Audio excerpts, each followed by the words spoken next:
हाय दोस्तों, भाइयों बहनों, पहले तो सबको प्यार भरा नमस्ते। मेरा नाम है राधिका। आज मैं 32 की हो चुकी हूँ। शादी को 10 साल हो गए, पर लोग आज भी कहते हैं कि मैं कॉलेज की लड़की लगती हूँ। कमर अभी भी 30 की है और जो ऊपर का साइज है वो तो छोड़ो, आप खुद समझदार हो। मैं रहती हूँ राजस्थान के एक छोटे से कस्बे में, जहाँ शाम ढलते ही सारी औरतें छत पर इकट्ठा हो जाती हैं और चाय की चुस्कियों के साथ पूरे मोहल्ले की खबर लेती हैं। मेरा घर 3 मंजिला है, लाल पत्थरों वाला। सामने वाली गली में पिछले साल एक नया लड़का किराए पर आया था। नाम है विक्रम। उम्र होगी 35 के करीब। अविवाहित। जयपुर में बड़ी कंपनी में जॉब करता है, पर वीकेंड पर घर आता है। लंबा चौड़ा, गेहुआ रंग। जब शर्ट की बाहें मोड़ता है ना, तो बाजुओं पर नसें उभर आती हैं। अरे छोड़ो, मैं क्या उसकी तारीफ करने बैठी हूँ। बात पिछले साल गर्मियों की है। मैं छत पर नींबू का अचार डाल रही थी। उस दिन मैंने नीली प्रिंट की कॉटन साड़ी पहनी थी। धूप तेज थी, पसीना छूट रहा था। साड़ी का आंचल बार बार सरक रहा था। तभी नीचे से आवाज आई, दीदी आपका दुपट्टा गिर गया। मैंने झुककर देखा तो मेरा गुलाबी रंग का, मतलब जो रोज पहनती हूं, वो नीचे पड़ा था। मैं शर्मा के लाल हो गई। विक्रम ने उसे उठाया और ऊपर हाथ बढ़ाया। मैंने फटाक से छीन लिया और बोली, थैंक यू विक्रम भैया। उसने हंसते हुए कहा, भैया मत बोलो दीदी, मैं तो आपसे बस 4-5 साल बड़ा हूं। उसकी आवाज में कुछ ऐसा था कि कान गर्म हो गए। फिर धीरे धीरे बातें शुरू हुईं। पहले छत से छत, हाय हेलो, फिर सुबह सब्जी लेने जाते वक्त गेट पर टकराना। एक रात 10 बजे मैं कचरा फेंकने निकली तो वो दरवाजे पर खड़ा था। बोला, दीदी चीनी खत्म हो गई, मम्मी ने केक बनाने को कहा था। मैं हंस पड़ी। रात को केक? उसने सर खुजाया। दरअसल मैं अकेला था, कुछ मीठा खाने का मन था। जब मैं चीनी लेकर आई तो उसने कटोरी ऐसे ली कि मेरी उंगलियां उसके हाथ से रगड़ गईं। 2 सेकंड का स्पर्श, पर लगा जैसे बिजली दौड़ गई। उसने धीरे से कहा, दीदी आपके हाथ तो बहुत कोमल हैं। मैंने हाथ खींच लिया और बोली, जाओ अपना केक बनाओ। फिर एक दिन मेरे पति को हैदराबाद 3 दिन के टूर पर जाना पड़ा। मैं अकेली थी। रात के 12 बजे तेज आंधी आई, बिजली चली गई। मुझे अंधेरा बर्दाश्त नहीं होता। मोमबत्ती जलाने गई तो माचिस गीली निकली। मैं चुपके से विक्रम की बेल बजाई।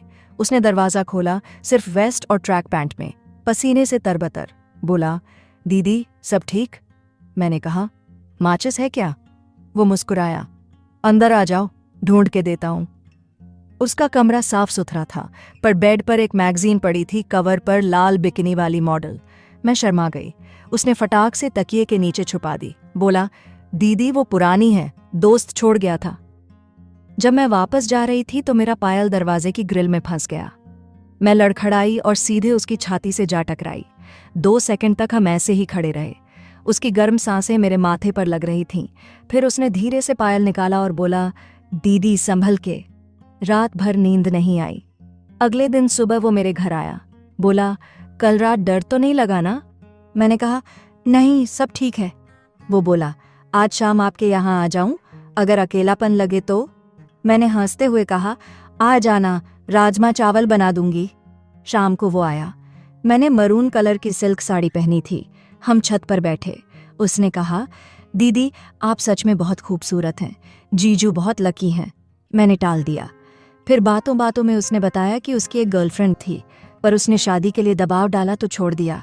मैंने पूछा, तुम शादी क्यों नहीं करना चाहते? वो चुप रहा।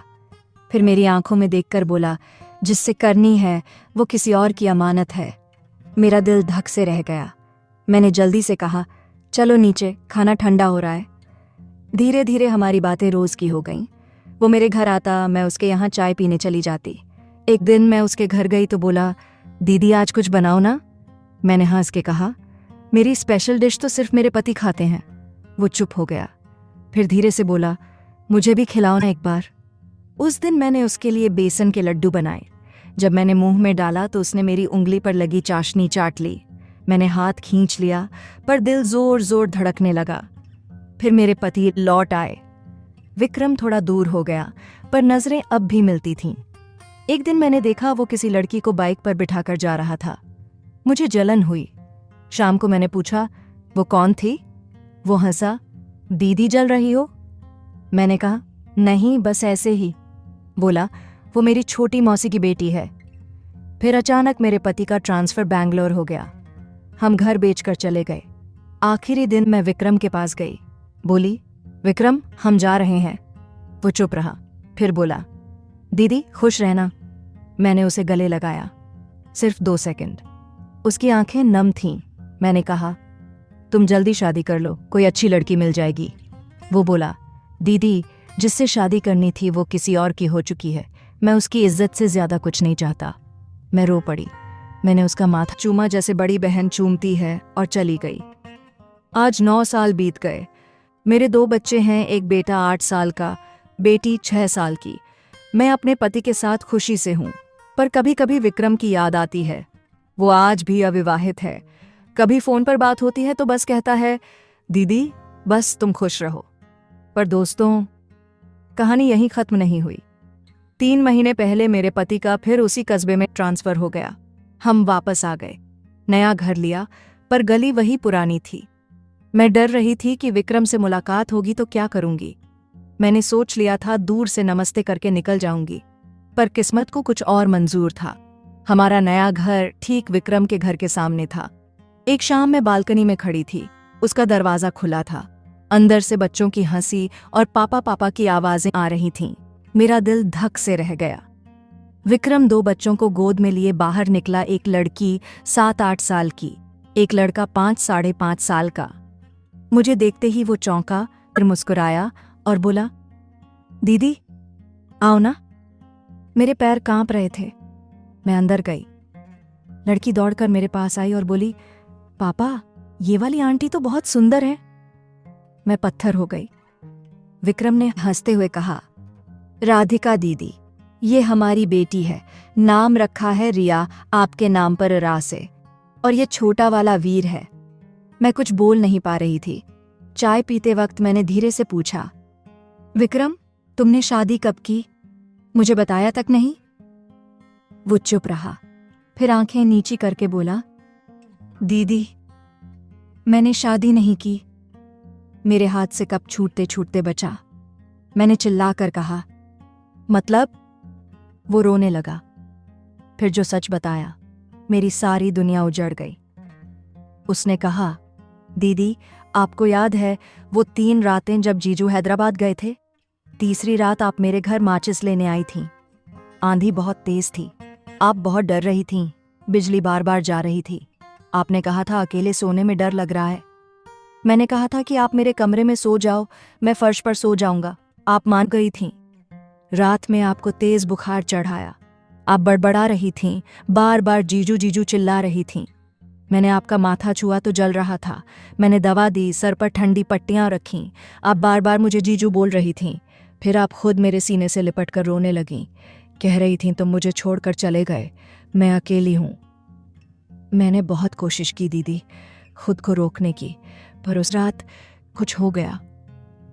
सुबह जब आपकी आंख खुली तो आपको कुछ याद नहीं था। आप बहुत शर्मिंदा थीं और भाग गईं। मैंने भी कुछ नहीं कहा। पर दीदी, उस रात के बाद आप प्रेग्नेंट हो गई थीं। आपको पता नहीं चला। जब जीजू वापस आए तो आपने सोचा बच्चा उनका है, पर मैं जानता था। मैं हर महीने आपके घर के बाहर खड़ा रहता था, आपका पेट बढ़ता देखता था। जब आपकी बेटी हुई, मैं अस्पताल के बाहर खड़ा था। उसका चेहरा बिल्कुल मेरा था। दूसरी बार भी वही हुआ। मैंने कभी कुछ नहीं कहा। मेरे घर में काम करने वाली विधवा औरत थी श्यामा। मैंने उसे पैसे दिए, घर दिया, सम्मान दिया। दुनिया को बताया कि मैंने उससे शादी कर ली, बच्चे मेरे हैं, पर दुनिया के लिए वो उनकी माँ है। मैंने 9 साल तक ये राज अपने सीने में दफन रखा। मैं जमीन पर बैठ गई। मेरे दोनों बच्चे मेरे अपने नहीं थे, वो विक्रम के थे।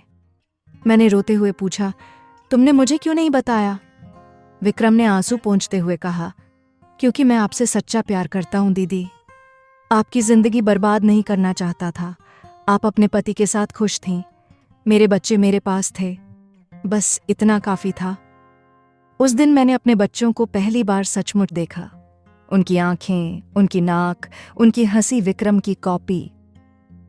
आज हम चारों, मैं, मेरे पति, विक्रम और श्यामा सब कुछ जानते हैं। मेरे पति ने मुझे माफ कर दिया। वो कहते हैं, जो हुआ वो गलत वक्त में हुआ। अब बच्चे हमारे सबके हैं। विक्रम आज भी मुझे दीदी ही बुलाता है, पर जब वो बच्चों को गोद में उठाता है तो उसकी आंखों में जो सुकून होता है वो सिर्फ एक बाप की आंखों में होता है। तो दोस्तों, ये थी मेरी और विक्रम की असली कहानी। अब बताओ, आपके रोंगटे खड़े हो गए ना? सच्चा प्यार सचमुच चुप रहना जानता है, और कभी कभी चुप रहकर ही सबसे बड़ा त्याग कर जाता है।